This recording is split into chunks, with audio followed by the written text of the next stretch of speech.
Om Jai Swaha Mata. And what he was doing now? Using Akrur. Akrur, you go and bring back these two boys to the city of Mathura. Akrur knew of Kansa's intentions, but he couldn't disclose that. Not discussion of disclose, but why would he speak of that? He wasn't sent to say that. So Akrur devotees, he went to the village of Braj. And while going, his heart, racing, I will see Krishna. I haven't seen Krishna. I have never seen Krishna. How will he be? This expectation in his mind, thinking of that point when he would see the Lord and Master. Devotees, I'm trying to put a summary to you, so I can't elaborate. I would not elaborate. Bhagwan Shri Krishna, Baldevji, they are in the village of Braj. Akrur is reaching the evening time. Paint that scene in the mind's eye. The sun was setting. The earth bathed in a golden glow of the setting sun. Yeah? Bhagwan Shri Krishna, Balramji, they had taken their bath and they were beautifully dressed. And they were by the Gaushala, where the cows were. They're standing there. Remember, they were now about 12 years of age. Handsome personalities. Bhagwan dark in color, and Balram, he was clear in color. And the whole ambience, and as I explained sometime previously, when we say these things, there is one aspect of it that we miss out badly upon. When you are in a situation, the senses help you to appreciate better what is happening. The scent, the tactile sense, the sense of touch, the feel. Not only the eyes, the scent, but the sounds.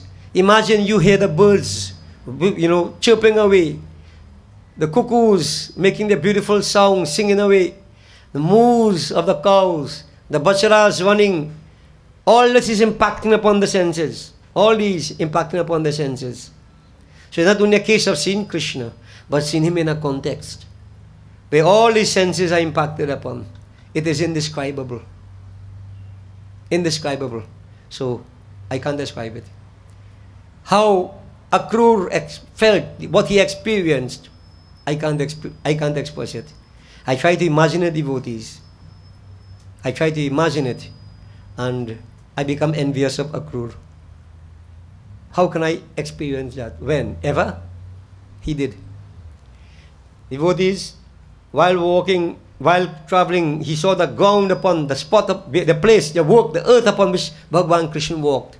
He came down, and as I said, the footprints of Bhagwan Shri Krishna could be identified anywhere. 24 marks on each foot. The footprints of Bhagwan Shri Krishna all over Braj. When Akrur saw that, he picked up that dust and threw it on his head. Sprinkling the dust on his head. What a blessing. The dust from the feet of the Lord.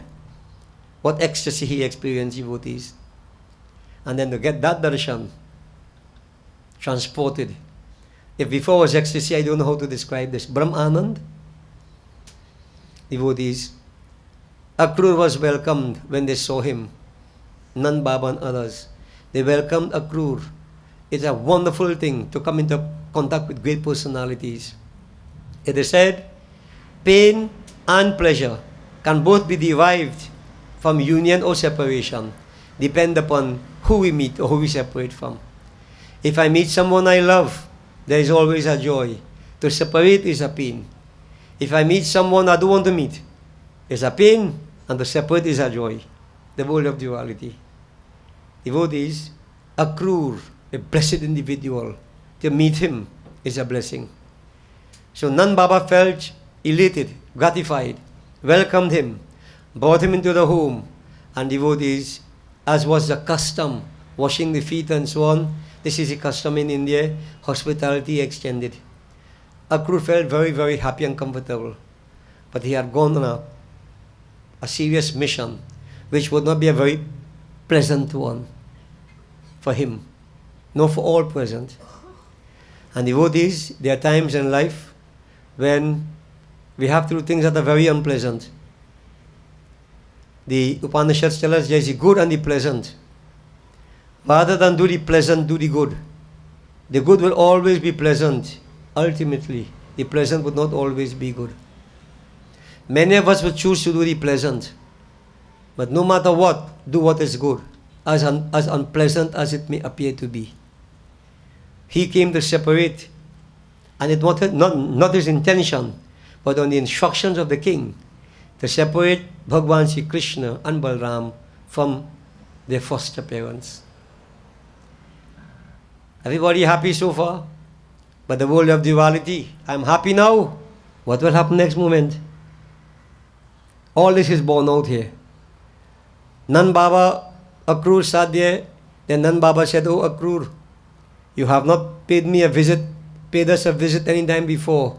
Is there a special reason why you have come?"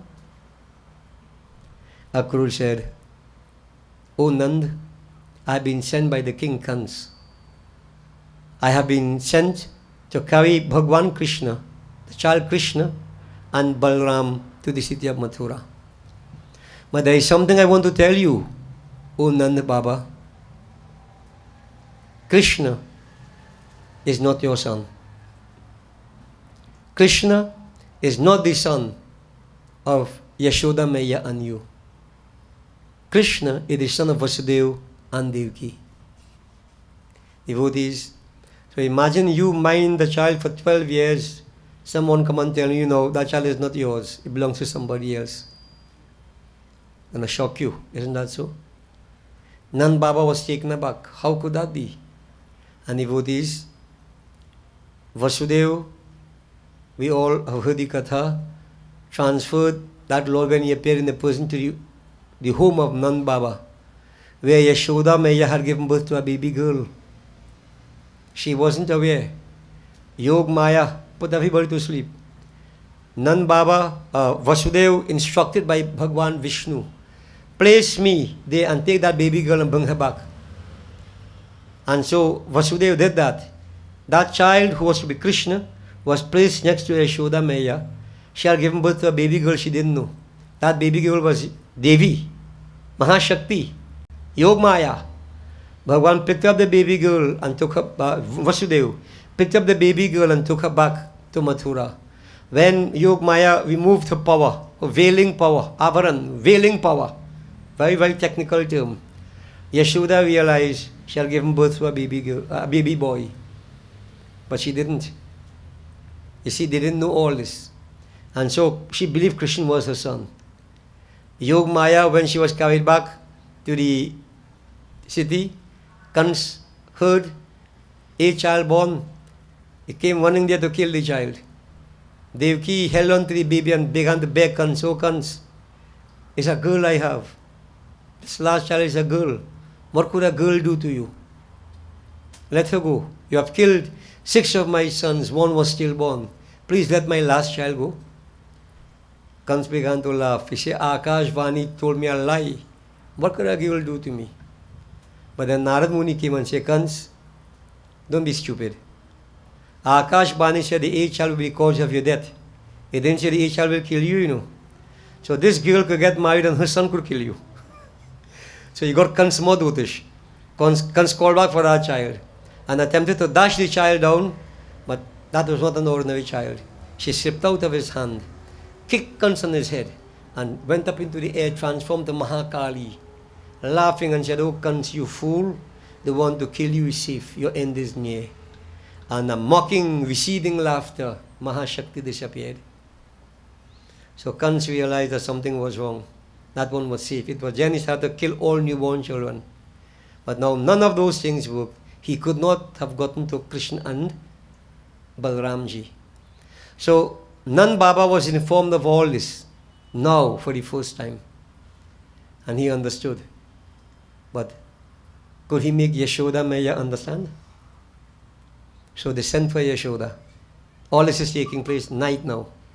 And you know, devotees, somehow in the night when they get bad news, like a song worse than before, the darkness has something to do about the moods and everything that we experience, our emotions, the darkness.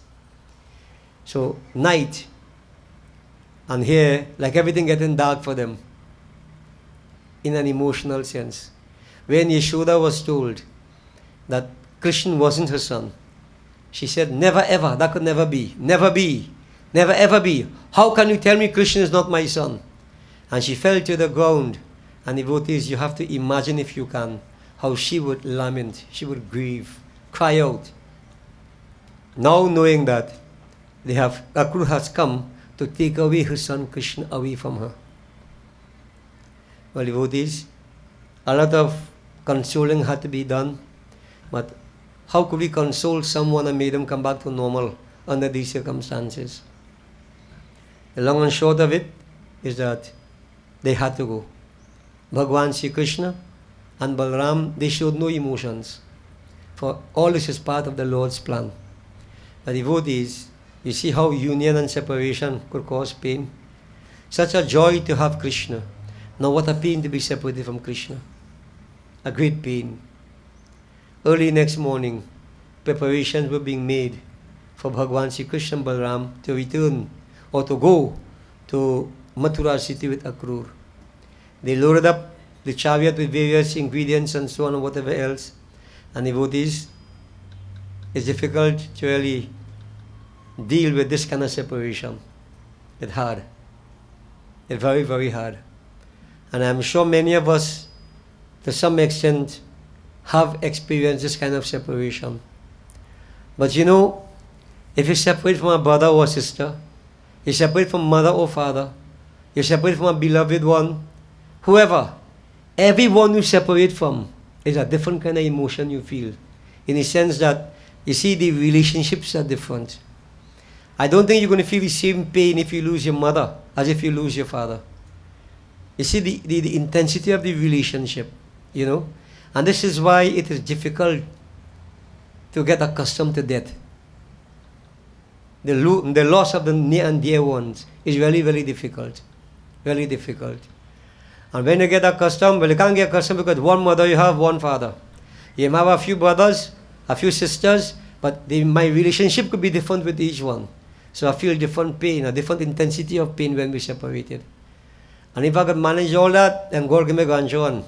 If something happened while I still live in that next kind of pain again, like I want to die and all too. Devotees, this is why I said life is a series of pain. A series of pain punctuated by a few moments of happiness. Then how should we live in this world? This is why the scriptures say equanimity, a middle path. Choose a middle path. You choose a middle path, you're neither attached nor detached. It doesn't matter, you go through life. That's straight focus. Easier said than done. Easier said than done. So devotees, until we reach to that level of yoga, we experience our pain. And in that village of Braj, imagine the gopis, when they heard that word spread, Krishna is leaving, Krishna is leaving, Krishna is leaving. Where is Krishna going? Nobody ever thought that one day to come, Krishna is going to go. Now he wasn't going to die. He's going to leave. Somebody leaves, you could always come back, we may say. But in our case, many times when people leave, we know never ever to come back. Never ever ever ever to come back. You think separation easy? Now devotees, my own experience, if I may just add something here, we still survive, isn't that so? When we are separated, I always thought when my mother died, I would not be able to do Devi Bhagavad again ever. I have done many since she died. What gave me that strength?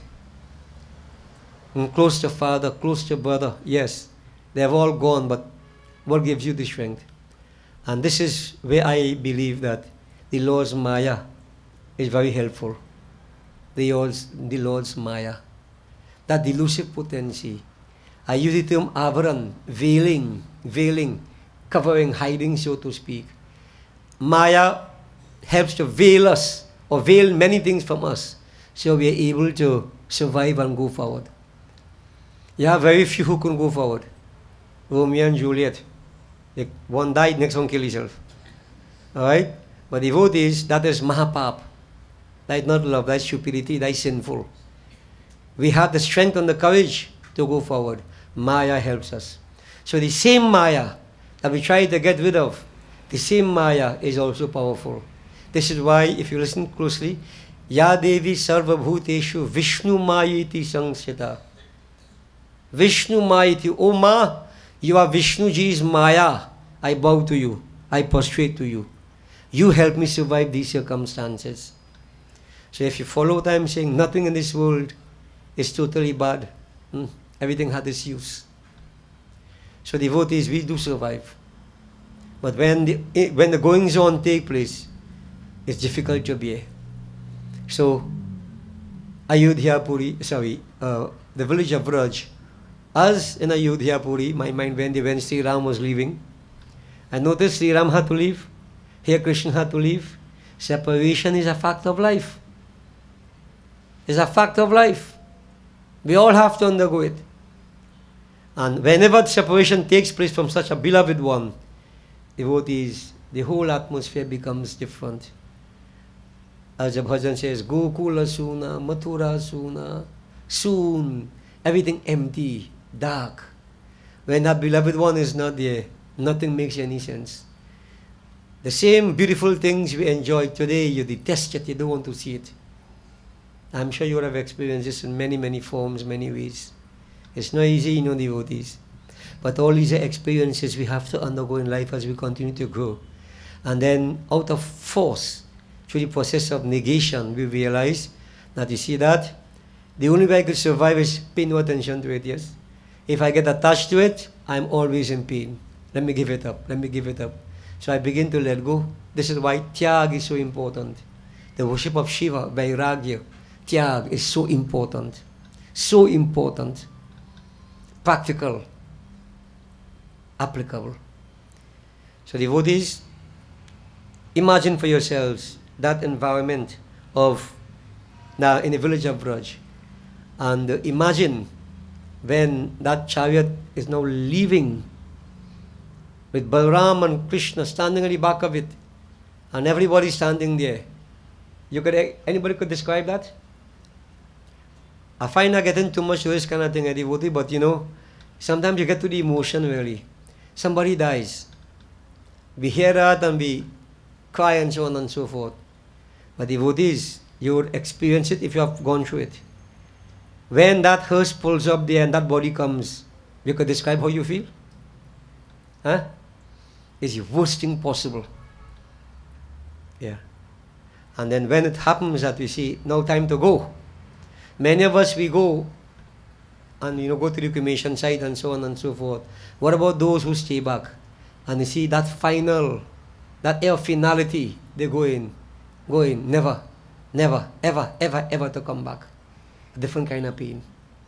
A different intensity of pain. So imagine these here, and Krishna meant so much to them. They're just fading away into the distance.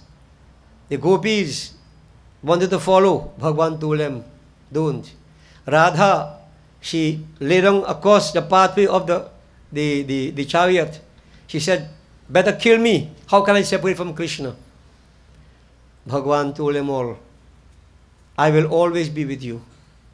I will always be with you. But Bhagwan never came back to the village of Vraja in a physical form. Never ever. He left for good. Yeah. He was there for a time. So devotees, very different kind of emotions. And Ayodhya Puri, the village of Vraj was plunged into deep grief, despair. Bhagwan Sri Krishna left. So devotees, Akrur was very happy with himself that I am getting the darshan of the Lord. Here he is. He's not showing any emotions. He consoled everybody. He told them to be strong. Separation is a fact of life. Aage chale, as Sri Ram pushed. Go forward.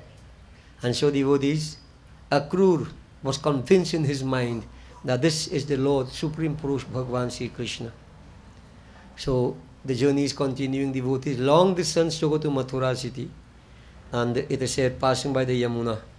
They came to the bank of the Yamuna. Yamuna ke nikat pahunche.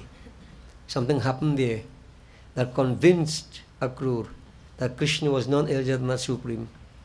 Yeah. Devotees, they came to the bank of the Yamuna. They stopped under a wonderful kadam tree to refresh themselves. Bhagwan Sri Krishna Balramji They went and, refreshed themselves, drank water, and they came and they sat on the chariot. Now, Akrurji, he wanted to perform what is called his sandhya, his devotions. So he asked permission of Bhagwan Shri Krishna and Balaram, who was sitting there. Prabhu, give me a permission. Let me go and perform my achman, my pujas, my offerings. Bhagwan gave him permission. Akrur went into the water. He took a duck, he refreshed himself. But then he took a duck, and when he looked inside the water, you know what he seeing? He seeing Bhagwan Shri Krishna and Balaram in the water. He said, Arey, like they have left the chariot and they came here. I wonder, I didn't see them come. Let me go, let me make sure. He came out of the water, went by the chariot, and he saw two of them sitting right there. Same way. Same position that they were in. But nobody get confused. Now, it's nice to draw parallels. Remember Ramayana Katha? When Mata Kaushalya put Sri Ram to sleep? And she went and she prepared prasad to do puja and so on. And when she did her puja, she came to the kitchen, she saw him eating food. How is this? When she went to the Palna, he's sleeping in the Palna. Come back here, eating food. Go back there, still sleeping. How could he be in two places doing two different things at the same time? How could Bhagwan be there sitting comfortably and they're bathing in the water? It's confusing to the devotees. Very confusing. Akrur was quite confused. He said, what is this? How come they could be there and here also? His prakar, he said, you know what? What I saw in the water is false. Maybe it's an imagination. Maybe I hallucinated. But Akrur don't take dumb to get bum, so he's seeing things in daytime. Akrur has a normal sense. But sometimes you see and you can't believe. Devotees, Akrur decided to take another duck. What he saw, he believed was a mirage, hallucination. He took a second duck. And what he saw now was more than what he saw before. You see all I read there? I won't go into details. What he saw, Balaram is Seshnag. Many of you have seen this picture of this snake, a coiled serpent, and Lord Vishnu lying on it, in the ocean of milk. And some pictures have it where you have all the devatas all around. You have those celestials all around. You have Brahma, Shiva. You have Sanak, Sanandan, Sanatan, Sanat Kumar, Narad Muni, Prahlad, all these great devotees, outstanding ones, all of them around. Devotees, you have all these Shaktis personified in form of Devis. Now, that scene, that exact scene, was what Akrur saw when he ducked into the water this time. He didn't see only Lord Krishna and Balaram. He saw Chaturbhuj Mahavishnu. He saw Vishnu Bhagwan, dark in color, lying there. Seshnag, white in color, very, very powerful. Powerful. But Vishnu Bhagwan, Sanchak Gada Param Bhrigulta Chin. Here, the footprint of Bhriguji on his chest. Lakshmi Mata, nearby devotees, as I mentioned, all these. Now you imagine you duck into water and you've seen this. That is a divine sight, that Divya Drishti. A totally different level devotees. Akrur, body began to quiver. All the hairs to run end. Tears came to his eyes. You know what it is to get that kind of darshan? The Supreme Purush. And devotees, to be honest with you, you cannot really see that with the physical eyes, the naked eyes. Yes, we see with the eyes, but you have to be blessed with the Divya Drishti, divine sight. And this, a previous time I mentioned, when we spoke about Bina bhumi ke mahal banai, tame jotu jari. Andha dekh sukha pave, baat batave sari. A palace built in space, no foundation. Beautifully illuminated, no source of illumination. Blind man saw that, telling the whole world. But nobody will believe a blind man, especially those who have eyes and didn't see. This is what we're talking about here. Devotees all around, there are such subtle sights. But you cannot see those things with the physical eyes. You have to rise beyond the physical. You have to go to the subtle. And those beautiful sights are there for us to enjoy. Brilliantly illuminated, self-effulgence, no source of illumination. Devotees, Akrur was chosen for this darshan. Arjun got a different darshan. He got Virat Swarup, that form that has endless heads, endless mouths, etc. That form. Akrur didn't get that darshan. But what he saw, watch. The same Vishnu Bhagwan, Changchak Gada Param.